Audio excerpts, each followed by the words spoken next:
హైదరాబాద్లో బిల్డింగ్ కట్టాలంటే ప్లాన్ ఉండాలి, పర్మిషన్ ఉండాలి, సెట్ బ్యాక్ ఉండాలి. కానీ అంజయ్ నగర్లో మాత్రం 50 గజాల్లో 7 అంతస్తులు కట్టేసి పైన పెంట్ హౌస్ కూడా పెడుతున్నారట. అది చాలదన్నట్టు పక్క భవనం కూలితే మరో భవనం కూడా ప్రమాదంలో పడే పరిస్థితి. దీంతో గచ్చిబౌలి అంజయ్ నగర్లో ఇప్పుడు హైడ్రా బాహుబలి ఎంట్రీ ఇచ్చింది. శనివారం 7 అంతస్తుల నిర్మాణంలో ఉన్న భవనం కుప్పకూలి 2 కార్మికులు ప్రాణాలు కోల్పోయిన ఘటన తర్వాత అధికారులు వరుస చర్యలకు దిగారు. ప్రమాదంలో కూలిన భవనం శిథిలాల పక్కనే ఉన్న మరో అపార్ట్మెంట్పై పడడంతో 2 వృద్ధులు గాయపడ్డారు. గోడలు కూడా ధ్వంసమయ్యాయి. దీంతో పక్కనే ఉన్న మరో 7 అంతస్తుల భవనం కూడా తీవ్రంగా దెబ్బతిని ఎప్పుడు కూలుతుందో తెలియని పరిస్థితి ఏర్పడింది. ఈ క్రమంలో హైడ్రా సైరాబాద్ మున్సిపల్ కార్పొరేషన్ అధికారులు రంగంలోకి దిగి ప్రమాదకరంగా మారిన ఆ భవనాన్ని కూడా కూల్చేశారు. అంజయ్ నగర్లో ఆదివారం రాత్రి పొద్దుపోయాక హైడ్రా డిఆర్ఎఫ్ బృందాలు ఆ కూల్చివేత ఆపరేషన్ను చేపట్టాయి. పక్కనున్న నిర్మాణాలకు ఎలాంటి నష్టం జరగకుండా ఉండేందుకు సాధారణ యంత్రాలతో కాకుండా ఎత్తైన భవనాలను కూల్చేందుకు ఉపయోగించే బాహుబలి హైడ్రాలిక్ యంత్రాన్ని కూడా రంగంలోకి దించారు. భవనాల మధ్య దాదాపు ఖాళీ లేకపోవడంతో ఏ చిన్న తప్పిదం జరిగినా పక్క భవనాలకు నష్టం జరిగే అవకాశం ఉండడంతో అధికారులు చాలా జాగ్రత్తగా ఆపరేషన్ నిర్వహించారు. ముందు జాగ్రత్తగా పక్కనే ఉన్న సెట్టింగ్ వైట్ ఫీల్డ్ అపార్ట్మెంట్ వాసులను ఖాళీ చేయించారు.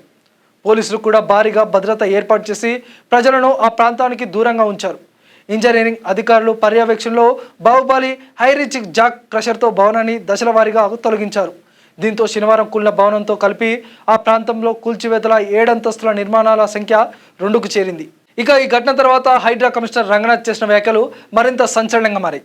అంజయ్ నగర్లో నిబంధనలకు విరుద్ధంగా నిర్మించిన భవనాలు చాలానే ఉన్నాయని, 50 గజాల చిన్న స్థలాల్లో 7 అంతస్తుల భవనాలు పైన పెంట్ హౌస్లు కూడా నిర్మిస్తున్నారని ఆయన తెలిపారు. చాలా భవనాలకు సెట్ బ్యాకులు కూడా లేవని, కొన్ని చోట్ల నాలాలను ఆక్రమించి నిర్మాణాలు చేపట్టారని చెప్పారు. ఇలాంటి నిర్మాణాలపై ప్రత్యేక డ్రైవ్ చేపట్టి నిబంధనలు పాటించాలని, భవనాలను కూల్చివేస్తామని రంగనాథ్ స్పష్టం చేశారు. అంతేకాదు అంజయ్ నగర్లోని కొన్ని భవనాలను హాస్టల్గా ఉపయోగిస్తున్నారని, వాటిని ఖాళీ చేయాలని యజమానులకు సూచించారు. You can see a building which has which was about 7+1, almost 8-floor building constructed in a hardly about 60 square yards of place, and which was actually it came down today afternoon, and about 2 people were they were stuck initially, and later on we could retrieve their dead bodies. Now this is the area which is quite close to the IT corridor, and you find lot of IT employees here. They are staying in such hostels, and the buildings are also, they have totally unauthorized structures, and you find a nala also here, and the building which was actually which came down was built on a nala, and it is about 8 floors, and the permission, I don't think they would have got any permissions also. We'll verify all those, and we'll see that the buildings which are unauthorized and abutting the nala or built on the nala will be demolished here. శనివారం కూలిపోయిన భవనాన్ని సాజిద్ అనే builder నిర్మించినట్లు అధికారులు తెలిపారు. గతంలోనే ఫిర్యాదు రావడంతో ఆ భవనాన్ని సీజ్ చేసి 4 నెలల పాటు పనులు నిలిపివేసినప్పటికీ మళ్లీ పనులు ప్రారంభించినట్లు అధికారులు చెబుతున్నారు. దీంతో సాజిద్పై క్రిమినల్ కేసు నమోదు చేయాలని ఆదేశాలు జారీ చేశారు. సాజిద్ నిర్మించిన ఇతర భవనాలను కూడా పరిశీలిస్తామని హైదరాబాద్ మున్సిపల్ కమిషనర్ సుజన్ తెలిపారు. The culprit, Mr. Sajid, he is in the habit of building such buildings which are unauthorized buildings, almost 6-7 floor buildings it seems. We'll try to work out where all he has built such these things also, and we'll find out the details, and apart from that we'll, along with the corporation, we'll do a special drive in this area also, and we'll see that along with the local police and other agencies also, we'll work out, and we'll see that such structures are pulled down. మరోవైపు అంజయ్ నగర్ భవనం కూలిన ఘటనలో మధ్యప్రదేశ్కు చెందిన ఉమేష్ కారే, మోపత్ అనే 2 tiles కార్మికులు ప్రాణాలు కోల్పోయారు. శనివారం మధ్యాహ్నం జరిగిన ఈ ప్రమాదంలో భవనం శిథిలాల పక్కనున్న అపార్ట్మెంట్పై పడడంతో అక్కడి 2 వృద్ధులకు గాయాలయ్యాయి. ఈ ఘటనతో అక్రమ నిర్మాణాలపై మరోసారి ప్రశ్నలు గట్టిగా వినిపిస్తున్నాయి.